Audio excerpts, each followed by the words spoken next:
మేము last posting హైదరాబాద్‌లో ఉండేవాళ్ళమనమాట. అప్పుడు నేను 8థ్ మంత్ ప్రెగ్నెంట్.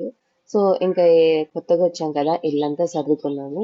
ఒక వారం అయ్యిందో లేదో మా ఆయన అన్నారు, "ఇలాగ మా ఆఫీస్ నుంచి ఒక అతను వస్తున్నాడు. వాళ్ళ ఫ్యామిలీని తీసుకొని, సో, వాళ్ళ కోసం భోజనం చేయమనేసి" అన్నారు.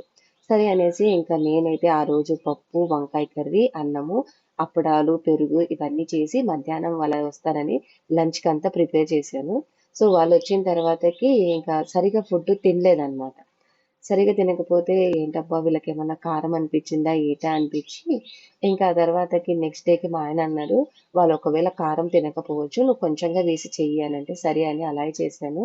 సో, అయినా గానీ వాళ్ళకి కొద్ది కొద్దిగానే తిన్నారు. "ఏంటి బాబు ఏమైంది" అనంటే, "ఇలాగ జర్నీ చేసొచ్చినాం కదా! కొంచెం వేడి చేసింది" అనింది. సరే అనేసి ఇంకా అప్పటినుంచి నేను రెగ్యులర్‌గా మేమైతే అప్పుడు అర్ధ లీటరే అంటే హాఫ్ లీటరే పాలు తీసుకునేవాళ్ళము. సో, వాళ్ళ కోసం అనేసి 1.5 లీటర్ తీసుకొని రోజు తోడేసి అలాగ పిల్లల కోసం పాలు, పెరుగు ఏం జరిగిందనేది నెక్స్ట్ వీడియోలో మీతో షేర్ చేస్తాను.